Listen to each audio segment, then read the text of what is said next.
everybody. How are we all doing today? Good morning. I am doing super, super well. I'm very excited. I got new glasses, and today is the first day that I'm like wearing them on camera. So I'm super stoked. I got these from Mark down at Walkerville Optical. They're super cool. They're cut from a record. They're cut from a copy of Sammy Davis Jr.'s "Hello Detroit." So not only do they look like super cute, they're also fly as hell. And that's what I've been stoked about. I also got a haircut yesterday, so I'm just like, I just on a whole nother level this morning. Oh, did you shave that shit or anything or what? No, I didn't do anything cool. Nothing cool at all. Just sort of like had them lift out kind of the weight and some of those like crustier ends. So now it's all just like fluffy and curly like it's supposed to be. Wow, that's awesome. I'm not even put together. I forgot. I don't even have earrings in, so I just got big like cat ass ears. Cat butts. Yeah, I gotta fix that during our little break. Our break? Well, I'm not going to force you to stay cat butt forever, so why don't we transition into the music video, which is another AVB video. This is Border Patrol, one of my favorite local bands, and Song About a Friend. 1, 2, 1, 2, 3, 4.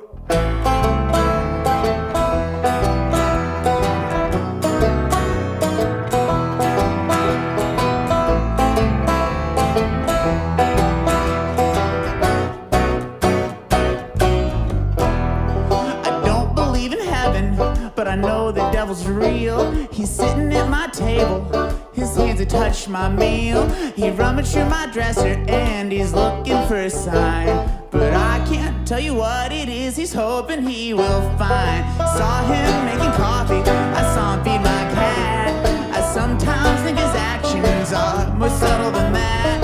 He's at the bar drinking, and I guess it serves me well, 'cause every drink's another minute I am not in hell. Got me a friend that he knows what I like, a friend through the darkness, a friend through the night. Got me a friend that he knows how to use me. I think I'm gonna let him till he finally consumes me.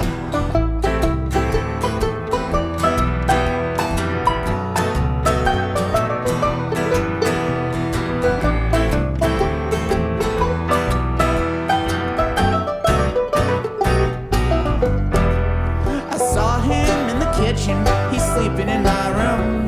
He pays my family visits. My friends all know him too. He's on my couch, just smoking. Here's the pipe I saw him use.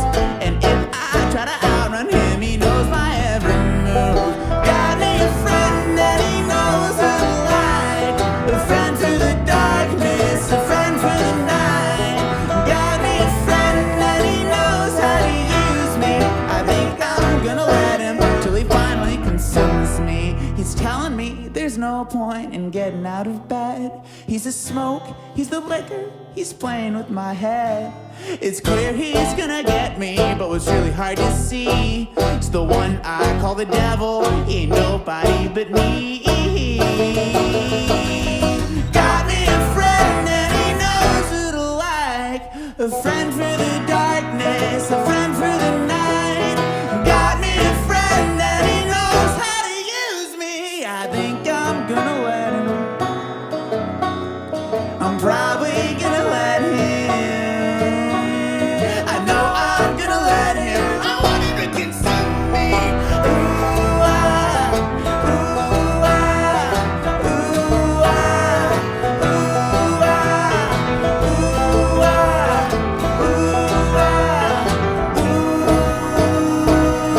ooh, ah,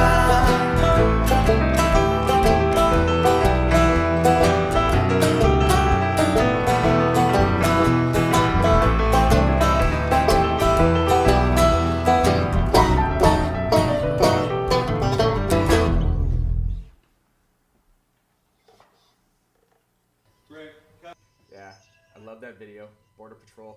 Me One of our too. favorite AVB God, they're memories. so good. And we are joined now by Mr. Chris Lamb. How you doing there, sir? He's dealing with all the sharing. Good, I'm trying to so many devices. How are you doing today? Good, how are you guys? Very well. Great. As we joked about before, I did find, I think it's a halfway decent clean shirt. So you said it's the COVID tuxedo, and COVID tuxedo.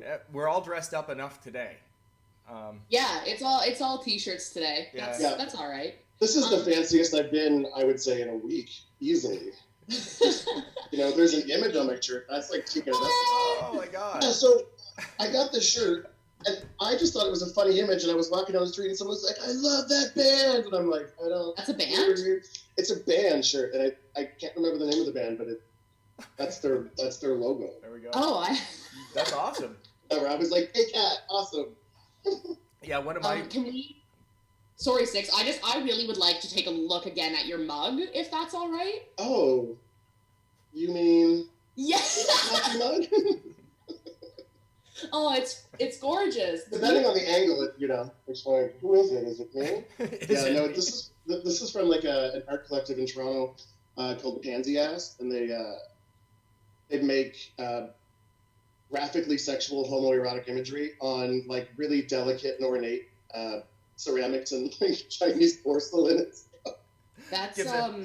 That's the only good art. Whole new meaning. That's it. To There's time. no art. that's ever been made. There's nothing better. No.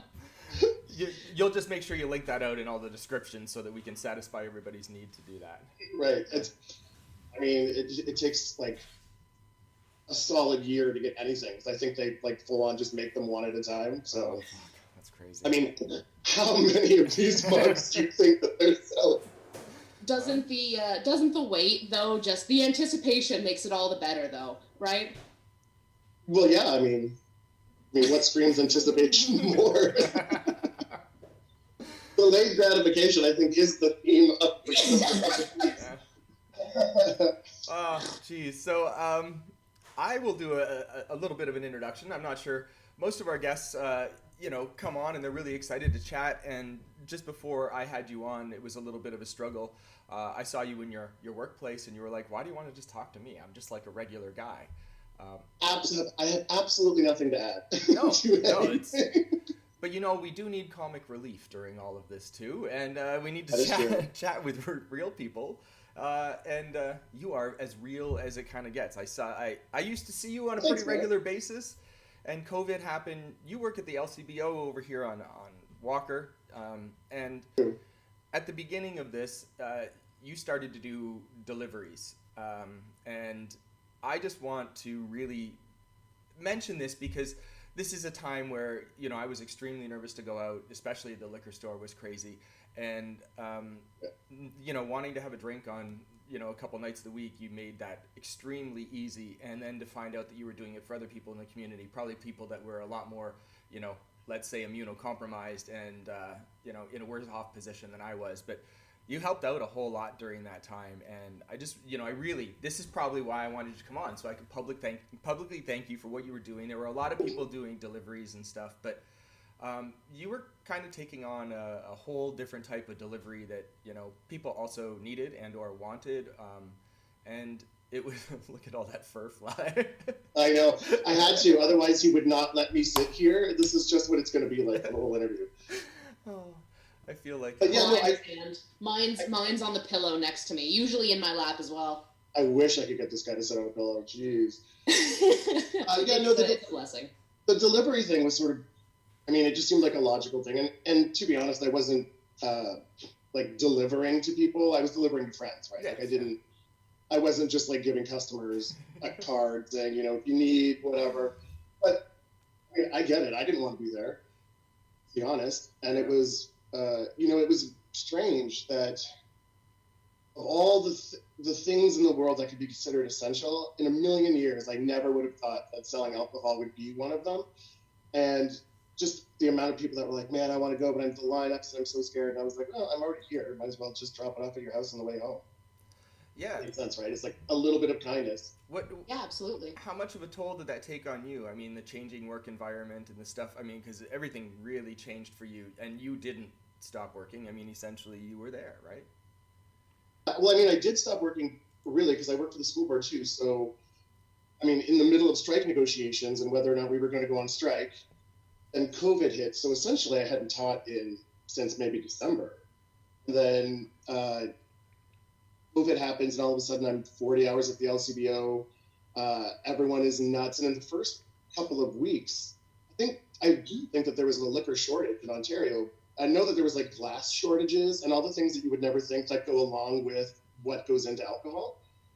It was nuts. People, it was like, I don't know, people were crazy, like $1,000 orders, almost everybody, because they just were like stocking and stocking and stocking. Yeah, it's a lot too.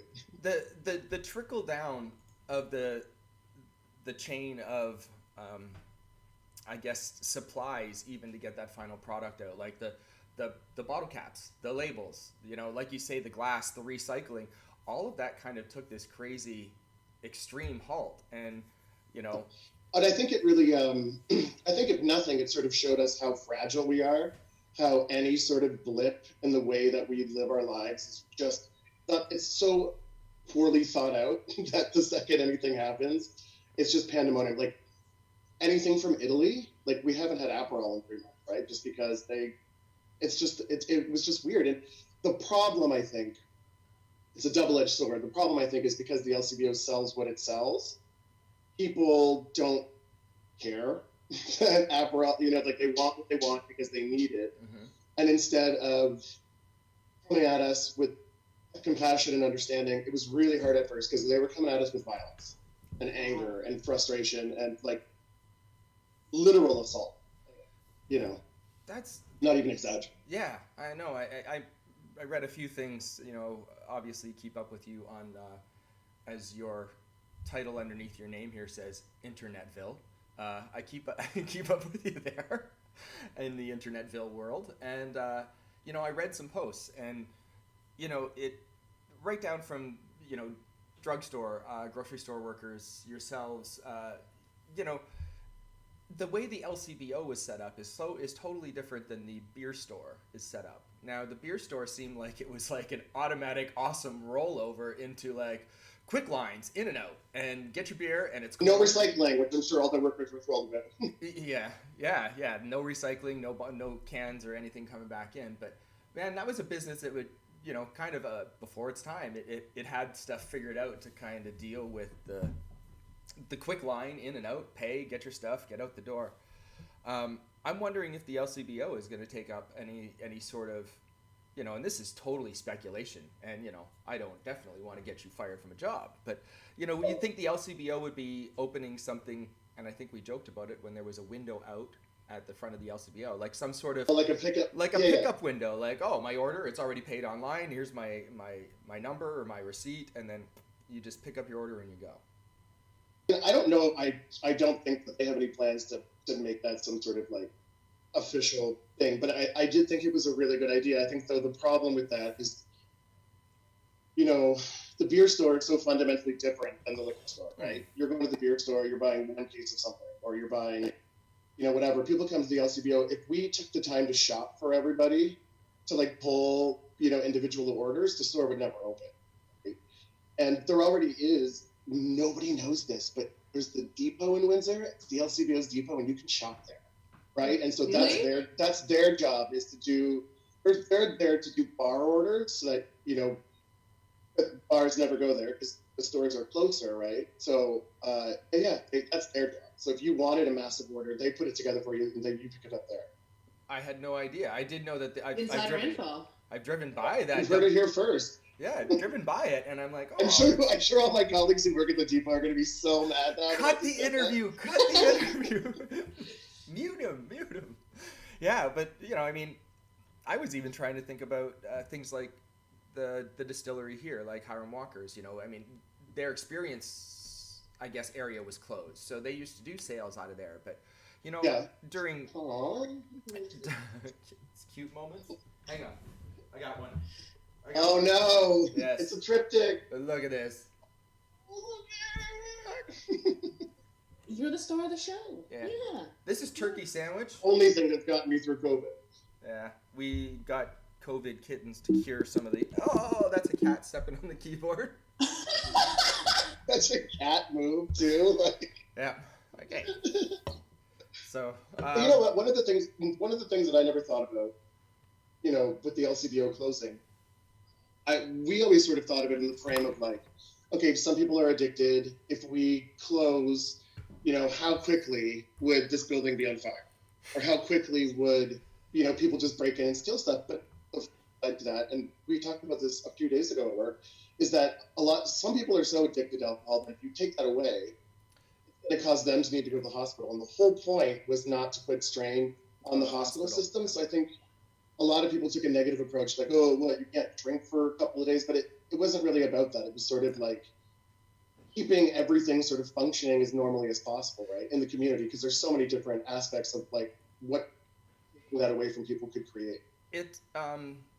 Okay, I mean, whether or not we're going to comment on why or how these things happen, but they exist. So my wife worked at, a couple of hospitals in Vancouver, and, it's not really on the roster for hospitals to say that they give out alcohol every night.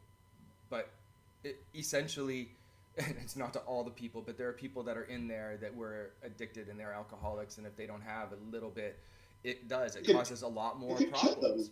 So it kind of, it was a realization that it was essential, but then it does bring up all those other things, like, people's daily habits, whether or not this is, I guess, a problem. Daily habits were a big thing that kind of came into play too, being able to go out for a Friday night drink or have drinks on a Saturday outside. When things kind of got nice, people wanted to feel like it was back to normal-ish. And, there's just this simple mental health, and even some people that want to relax with a drink. But it does kind of shine light onto the things that we now are deeming essential services, and also shining light on, the good and bad of those things being essential services. So. I mean, I think with anything, right, there's a push-pull, there's a pro and a con, it is what it is at the end of the day. Yeah. So you were mentioning teaching, and through this you said you got a good call? Yeah, so I don't know if anyone really understands how the education system works in Ontario, because I'm not sure I do, and I work in it. But if teaching is sort of like and if any of my friends are watching this, I haven't told anybody that I've been successful, so surprise everyone. But teaching is it's like the graduated licensing system, right? So you start with your G1, then you make it to the G2. So there's all these like tiers that you have to reach, and it takes forever. So I've been with the board for 5 years now. When I first started, everyone was like, it's going to take you 10 years to get on the full-time list. It's going to take this or whatever. And I found out 3 days ago that I got accepted on it. And I do think that there's a direct link, ironically, between COVID and that, because of the mass uncertainty of like what numbers are going to look like in the fall, and what teachers who are immunocompromised won't be coming back, and did everyone get pregnant during COVID? Will there be a ton of mat leaves? Like, you just have no idea, right? Yeah. So, yeah, it's interesting. I do think what I wanted to talk to you guys about, I'm going to take control for a minute. By all means. Have you guys, there are a lot of negatives with COVID, but there are some things that I have found that have been like really positive to sort of force change, and really sort of like common sense things that actually have made life easier. Yeah. And I want to know if you've noticed some of those things too, because... So actually, like, that perspective is sort of the entire reason we started doing this show in the first place, because it can be very, very easy with everything shut down, especially back in stage 1 and even a little bit now in stage 2. Like, the fact that, like, the world isn't, like, your options right now are basically, like, if you're not an essential worker, is to sit at home and, like, doom scroll all day. Spiral into YouTube for hours and hours, yeah.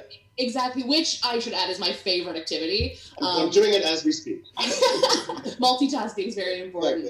Exactly. But like the other side of that is like you have to like really confront what was going on. You have to like figure out what you're doing, what your purpose is, and like try to fit in the sort of the world. A lot of people have kind of come to realize that the things that they were doing before weren't bringing them joy. So it's at all. That like folks now are like finding their joy and like finding themselves and like understanding really what it means to be alive and how it's more than just sort of like your day job. And I mean, and that's a really profound approach, and I do think that is important, but I'm even just talking about things that you would have thought would have been so trivial that now that we have to, like, let's say, stagger numbers. I mean, no one likes to wait in line, but when you're at Costco, for instance, and you can turn your cart and not crash into a family of 7, like that's a really good feeling, you know. Or I have an appointment with my doctor after this. I called him on, what day are we today? It's Monday. Monday.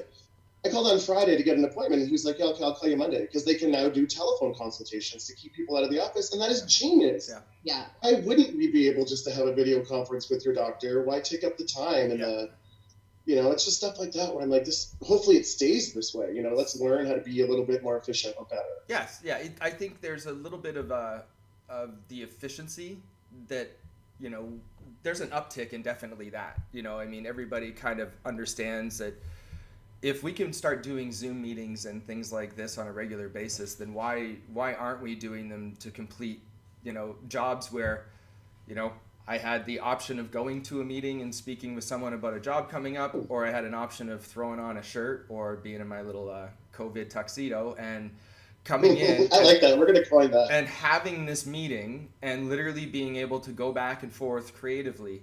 And literally here, you know, even being able to share a screen and discuss like some of the ideas that you know, I either am working on, or ideas that creatively I could go in with a possible shoot. These are things that I think are the aha moments for people. The fact that it made it accessible for communication. And we had George Basanich on, who's the minister out in Leamington United Church. That's where my grandmother goes to church. So you even see churches taking this sort of approach as well, where they're putting their sermons online and they're still connecting with the elderly community. My grandmother just turned 94. Well, if she now knows that she has an option in the middle of winter to not go out and slip on ice, but to still see this, then the practical knowledge that we've gained through all of this can make people, again, a little bit safer and allow for that accessibility. So that's really kind of the general, like, I think I'm really happy to see that.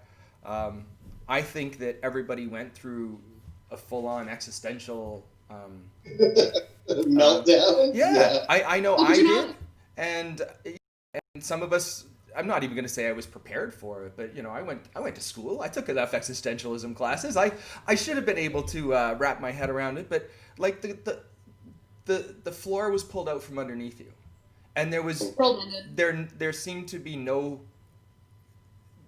end to the pit we were falling into, or where that pit would, what the bottom would even look like at that point. Right. And you know, I don't know if we know right now. We're kind of doing this little, like, the elevator's kind of okay, but we can feel it teetering a little bit still. It still might plummet more. So I think that existential thought about, you know, where you're spending your time and how you're spending your time. Justice and I have literally sat down and thought about, you know, not even thought about, but kind of started to scratch ideas down for different mission statements and for people and you know, organizations that we would prefer to work for and work with in the future. There seems to be a lot less like, hey, I need to pad my pocket with a lot of, you know, a lot of jobs. I kind of want to see a little bit more ethical decisions with the companies that I work with. And if I don't like them, then I now have even more of an option to just cut them off. And I think that is something that's coming out of this, where people are realizing their personal value is way different than it was before. And I think, I think that is sort of what we're realizing. I mean, if we're going to have to live under this sort of like framework of capitalism and money being the important thing, well, you know what? I think there's a generational switch to, okay, so I know that you don't care about me as a person, but you want this, right? Mm-hmm. So if you're not doing what I want, I have the power here. You're a nobody. So you need to, like, you know, change, you know, who you serve, what you're about, or we're just going to call you out and we're going to drop you. Yeah. And absolutely. I think in the future we're going to see a little bit more of that with, you know, people making those decisions. I mean, Justice and I, we talked about it a little bit earlier, even with the, you know, shop local farmers, all that sort of stuff. We're seeing these discussions even being brought up within the concept of a little tiny microcosm or micro ecosystem, our little area, you're already seeing the fact like farms within our area are getting kind of split into people who take care of their workers, and their workers are taking care of feeding us, and people who are not taking care of those workers and who are taking advantage. And I think that's something that a lot of us are going to be hopefully a lot more cognizant when we move forward. And even taking it a step further than that, I mean, I would imagine that there were people who lived in Windsor Essex who didn't really understand how much agriculture we produced, right? It never crossed their mind to wonder about how people were being treated or where their tomatoes came from or whatever. And I think Windsor's just us geographically being now we're in stage 2, but everyone's sort of moving forward, and how much slower we have to move or whatever because of these things. I think it's creating an awareness that may not have even been on someone's like radar, you know? Well, exactly. Yeah. And then the way that some companies here have even shifted to supply what was demanded and we had no source for. I mean, the masks. I mean, people that were doing, plexiglass and all the stuff that's actually done here. And there's there's great engineers right here. And again, like the flip of that, and being able to satisfy your own community within your own community, and not be hoping that Purell puts out more hand sanitizer. I was just going to say that. It's interesting, just getting back to the LCBO for a second. Walkerville Brewery, shout out. They hooked us up with special batches of hand sanitizer when there were none to get. Collective Arts, shout out. They did the same thing. And there were a bunch of other companies too that would send us hand sanitizers, agave-based hand sanitizer, because they didn't need to make as much tequila or whatever. Like, people have really stepped up to the plate. Wolfhead as well. So. Yeah, and it is cool to see. Yeah, so, seeing that, I think being forced into being, ingenious, I mean, shifting, kind of inventing or reinventing what you're doing with what you have. It's really kind of, it's neat to see. I think a while ago, I was talking theoretically again with, I think it was Morton Rand Hendrickson again, about products. Something as simple as this that's in everybody's house. Not one person can make this thing. We have to get these little pieces and parts from many different countries, and the technology that's in here is extreme. But, we were depending on other people for these things like hand sanitizer, when actually it could be done here. And now that we know that these things can be done here, that flipping and flopping, hey, in between batches or this or that, we can be doing this, and we can set those stockpiles away for our community. I think it's already knew that, right? We had that before. When we were able to create a strong middle class, we knew that manufacturing was important to do your own, and then we sort of got rid of it, and we had that trickle down effect. Unfortunately, what trickled down mostly was shit instead of money. Yeah. And it's like an interesting return to the past, with people going, why are we doing that? Why wouldn't we just do it? I read some things about sort of like how things had been done, specifically regarding grocery stores, sort of before I was born, and that like a local grocery store was not just a grocery store, in that it was also a warehouse and had stocks of like 3 months worth of food, lest there was some sort of disaster that struck a community. Yeah. But like you said, because of the streamlining and the extreme efficiency of our sort of supply chains, that became unnecessary. So when not profitable. yeah, exactly. That's a far better way to put it. So that it stopped happening, and we just became very reliant on that sort of like day of supply chain. And I think that I hope that we've learned from this that like, it's okay to make a little less money to prepare for like disaster.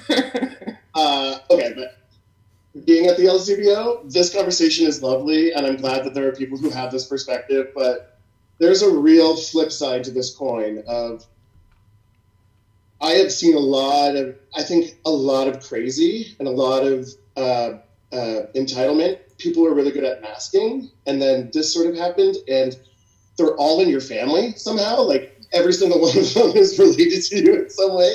And it has been also really disheartening to see people not take that approach and becoming more, why am I waiting? Why do I have to do this? Well, I have to wear a mask. And it's like, oh my God, here we go. It's like, you're a grown up. Like, I shouldn't have to explain this to you. I talk to 10-year-olds and they would get it in like 3 seconds. I wonder if the like that one. I wonder if they know that like nobody wants to wear a mask. Like nobody's. Well, I can't say nobody, but most people are not hell yes. Finally, I get to cover my whole face. It's really bringing out my eyes. I really love this blue on blue contrast that I'm creating. Yeah. But we don't do it. And they'll come in, like their mask around their neck, and I'll be like, yo. Why is your nose out? I think mask on. They're treating people with their nose out like they've got their wieners out. Totally. I shared a funny just meme they freak out. They're like, too. I don't want to wear it. I can't breathe. And I called somebody out once. I was like, my nail girl wears a mask for 10 hours and is still able to talk about me in a different language. You can breathe. Like, it's fine. It's pretty crazy to see that echo chamber happen. And you're like, there's a whole country, Asia's done this. Like, there are other countries that have totally wearing masks like this for decades. And they're dying in the streets from these masks. Anyways, we're going to get on a whole stupid mask thing. We've been chatting. Actually, see, a half hour goes really easy. It's great. It's so easy. Yeah. Let's. Can I ask our last question, Six? Yeah, you can close it all up. Beautiful. Thank you so much. So we like to sort of wrap this up with a little dose of optimism. And so, Chris, what do you do sort of every day to maintain that level of optimism? How do you keep that in your routine? That's a good question because I'm not really sure. That's fair.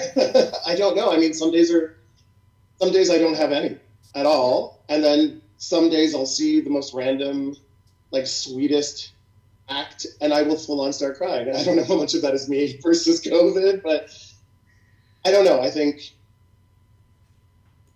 don't know. Friends, your dog. It's sort of like taking stock in the things that you already kind of knew made you happy, and sort of just doing more of that. I mean, I guess that's not a very great answer, but no, it's totally good because that's what it is. So there's a lot of people out there who don't have like a creative outlet necessarily, or who kind of just are doing their daily thing, and sometimes just staying true to form and keeping true to yourself is all really you can do. COVID or otherwise. Yeah. COVID or otherwise. I mean, honestly, it getting back to some normalcy, or at least seeing people, when I'm able to kind of go in that liquor store now and I see a couple of your faces, those interactions, the back and forth, the chats that, that aren't feeling forced and like, oh God, shit's bad today, eh? Getting back to some normal, like, hey, how's the weather? How's it going? How are those ciders that you got? Yeah. Anyway, guys, speaking of efficiency, it's my doctor. All right. Take care of yourself. We'll let you go. Absolutely. Talk soon. Thank you so much for joining us. Bye. Thank you, guys. This is fun. Have a good one. Yeah, see ya. We should have just had him, we're still live. We should have just had him have his whole, like, doctor appointment. Like, let's find out what's wrong with Chris.